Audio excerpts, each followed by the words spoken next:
Today, I'm scoring a touchdown with the best wide receiver on all 32 NFL teams in Madden 26. Beginning with the #1 wide receiver on the Chicago Bears, 86 overall DJ Moore. And all of these touchdowns in this video will be on a rookie difficulty. And I know, look at me. I promise rookie difficulty, you will be okay. The reason for that, this is not a challenge today. This is just to showcase what the best wide receiver on every NFL team can do. And nice throw by Caleb, that one. I don't know if TJ Watt got a hand on it. Something went wrong. The reason why this is on rookie difficulty is because this is not a challenge today. This is just to showcase the best wide receiver on all 32 NFL teams. And Caleb, what a throw as he was getting hit. And what a catch by DJ Moore flying through the air to make it. Bears have a good amount of weapons this year. We'll see what they can do together. DJ Moore, Luther Burden, Roma Dunze. But will it be led by DJ Moore the entire year? Or will it be one of the young receivers that takes the #1 role by the end of the season? For the Cincinnati Bengals up next, it's 99 overall JAMARR Chase. It was going to be a tough catch if he made it. I don't know what Burrow's doing. That must be like a play designed by Madden. What a catch that time, where it makes Burrow automatically roll out to the right. I haven't actually seen that. I want to see that again. So yeah, I see it in the play design now. It makes Burrow roll out to the right automatically. I don't even have control of it. It just makes him do it. And he gets another grab for Chase. Chase! It's a touchdown for JAMARR. And will he hit the gritty? I'm trying it. There it is. The grittiest hit here in Madden 26. Next up is the Buffalo Bills, and their top receiver is Khalil Shakir at an 82. Not been able to get Shakir a catch yet. I still don't know if it's going to happen. Maybe he's burning Minka Fitzpatrick, actually, who's back on the Dolphins this year, and he gets the touchdown. For the Denver Broncos, it's 85 overall Courtland Sutton. Sutton had a very good season last year with Bo Nix, and I expect him to build on it. And he makes a nice catch, and there goes Sutton. It's a one-play touchdown. I know we're on rookie difficulty, like I said, not a challenge today, but still a pretty nice catch by Courtland Sutton. Can he take the next step into one of the best receivers in the whole league? For the Cleveland Browns, it's 84 overall Jerry Jeudy. Browns have some solid weapons. I don't expect this offense to be bad, to be honest. With Flacco slinging the ball, I don't think the team as a whole will be good, but they should be pretty decent offensively with Jeudy, David Njoku, who is at tight end. Jerry Jeudy plays pretty good when Flacco's in the lineup. I don't know how he'll play when a rookie like Shedeur Sanders or Dylan Gabriel enters the starting lineup maybe later in the season, but at the beginning, he should have some pretty good stats. And Jeudy lofted it up as Flacco in the heavy rain, and we are slipping everywhere at the 31. Flacco, Jeudy, who stays in bounds on the corner, just gets inside the end zone. For the Tampa Bay Buccaneers, it's 93 overall X Factor, Mike Evans. Mike Evans, Mr. 1,000. Will he have another 1,000-yard season in his career? That would help. An 80-yard touchdown from Baker Mayfield. He should be good once again. The Cardinals, it's second-year wide receiver Marvin Harrison Jr. Tyler again on the run. Can he sling this thing? He can. Oh, but he missed him.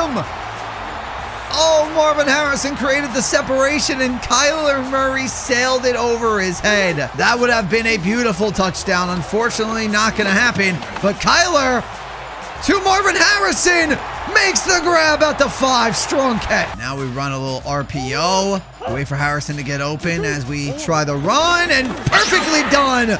Let's see a second-year breakout from Marvin Harrison Jr. The #1 wide receiver overall-wise on the Los Angeles Chargers is second-year player Ladd McConkey. Especially in the second half of the season, towards the end of the season, was dominating fantasy football matchups. If you had Ladd McConkey on your team, you were looking really good. Probably had a good shot at winning your league. And right now, I'm going to try to get it to him.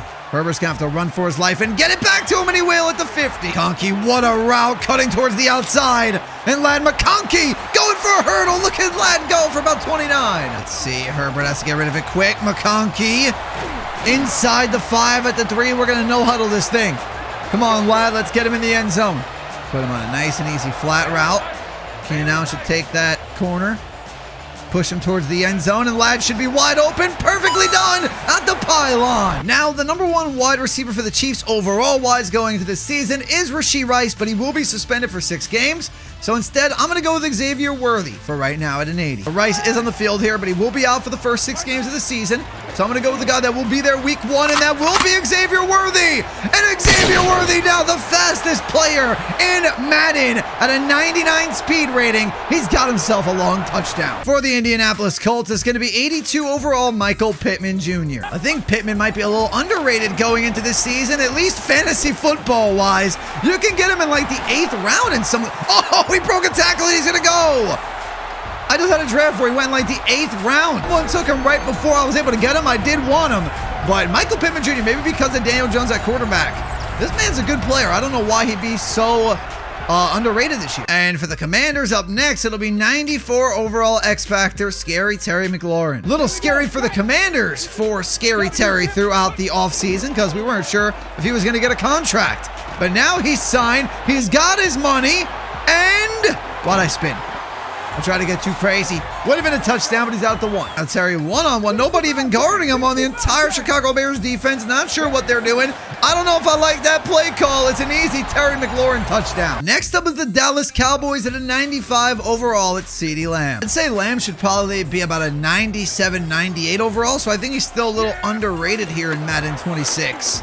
Look at the move on that route for CeeDee. And he's going to have to score a lot of touchdowns if the Cowboys want him. Oh, he will. Okay, rookie difficulty, a little too easy. Sometimes we're breaking these tackles. But run simulation, not even arcade mode, and CeeDee's breaking tackles like that. But the Cowboys are going to have to score so many touchdowns this year because of no Micah Parsons left on their team. Their defense is not going to be great, so they got to put up a lot of points, and CeeDee's going to have to score. The Miami Dolphins, it's 95 overall Tyreek Hill. I do not believe that Tyreek Hill is washed up. But Tyreek Hill had a very bad season last season. The Dolphins as a whole had a really bad season. What a weird play call that was. That took way too much time. We do hit Tyreek as he keeps both feet in bounds. The Dolphins simply can't be as bad as they were last year. For a team with such speedsters, if you're a Dolphins fan, you know this. They did not stretch the field at all last year. Tyreek Hill was going nowhere. Jalen Waddle was going nowhere. And we're going down for 8 yards. They need to get back to the Dolphins offense they had when they were scoring a lot of points. And here it is. Tyreek Hill just throw it up to him. I took 2 sacks on this possession. But Tyreek Hill, even though not the fastest player anymore in Madden, he's still one of the best. For the defending Super Bowl champions, it's A.J. Brown at a 93. A.J. Brown, I feel like he's a little underrated in this game too.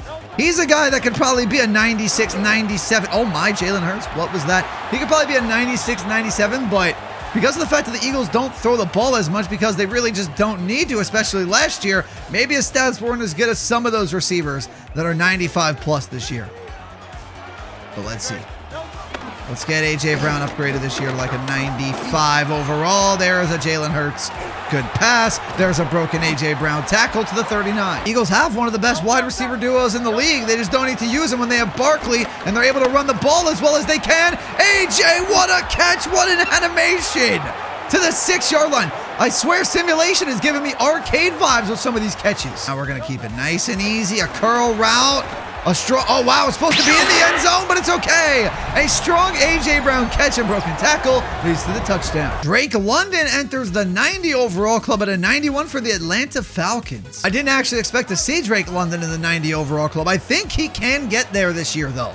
I think he's due for like a breakout season. I know he's been good, but a dominating statistical season could be on the horizon for Drake London. We'll see how he connects with Penix. There might not be a more hyped up wide receiver for fantasy football this year than Drake London outside of the superstar ones that we already know about like Chase, Jefferson, Lamb, Amon-Ra, St. Brown, Puka Nacua. Drake London is like the next guy that people think is going to enter that tier of receiver. That is big talk. Let's see if Drake London can do the walk as well, and he makes the catch. I mean, that was a great drive by Drake London.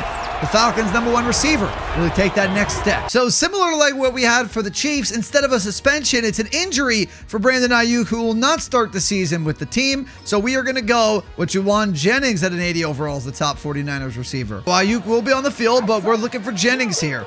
I am curious to see what Juwan Jennings can do for this 49ers passing attack. Without a guy like Brandon Ayuk, without Deebo Samuel, who's now in Washington, it's going to be His wide receiver room to start the year for the first few weeks. You do have Kittle and McCaffrey that can catch the ball too, obviously, though. Oh, nice cut. Nice route. Beautifully executed by Kyle Shanahan for the touchdown. For the #1 Giants receiver, it is second-year breakout player Malik Nabers. Can't ask for a better rookie season than Malik Nabers gave us as a Giants fan.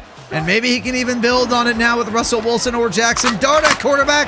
Look at Russell Wilson turning back the clock and hitting Malik Nabers. It's a touchdown for the former LSU receiver, and he's hitting the gritty. From one LSU receiver to the next, 84 overall Brian Thomas Jr. LSU knows how to make awesome wide receivers, huh? I feel like you had OBJ and Jarvis Landry. That was one era of wide receiver in LSU. Then you have Jefferson and Chase. And then it's Brian Thomas and Malik Nabers. LSU. Gotta be the best school for wide receivers. What do you think? Now I'm looking end zone. Gotta be a good throw from Trevor. Perfect secure catch. Touchdown Brian Thomas Jr.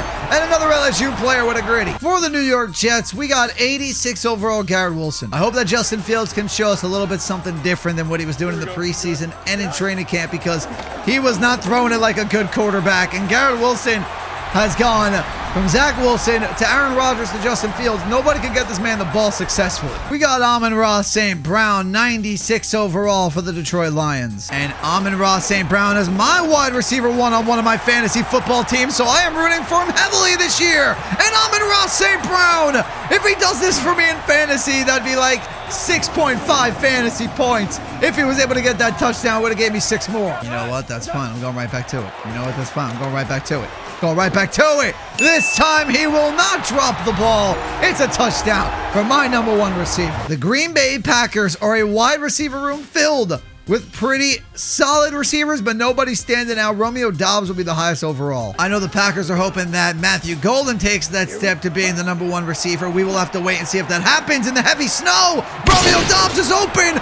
All he has to do is not slip and fall here in the heavy snow at Lambeau Field, and we got ourselves a Packers touchdown. Well, Madden has not updated the Panthers depth chart yet because Adam Thielen is now a Minnesota Viking, which means the next best player is rookie Tetairoa McMillan. We got a pass interference call at the 1-yard line, and Tetairoa oh, he's out of bounds. No, that was the easiest touchdown he would ever score, and we threw it out of bounds. I'm going to try it again. I want to throw the one-on-one ball to him. It was actually one-on-none ball there as he was getting blitzed.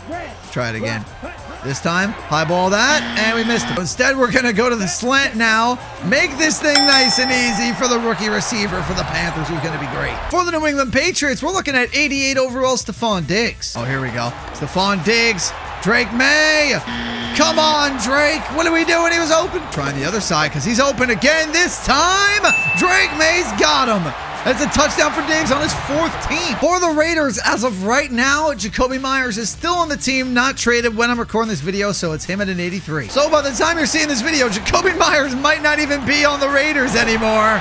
But in case he is, he's got himself a touchdown for them. And I am very surprised Davante Adams is higher overall than Puka Nacua. I think nostalgia is affecting this rating for Davante Adams and Puka. Puka should be in the 90 overalls, no doubt about it. If you want to leave Davante at a 90, but Puka's like a 93, I can maybe get behind that. But when Puka's an 88, Davante should be like an 86. That is why I got to check these depth charts, because I definitely would have thought Puka Nacua was the highest overall in the Rams. But it is Davante. We'll see what he can do. Can he turn back the clock with Matthew Stafford at quarterback? Zay Flowers is the highest overall for the Baltimore Ravens at an 85 overall. Zay's a good receiver for the Ravens, but they still don't have that alpha #1. They do have D-Hop this year, but he's out of his prime. We'll see what he can do. Zay Flowers, though, can still take steps up. Chris Olave for the New Orleans Saints at an 86. Olave, good receiver when he's able to stay on the field and is healthy.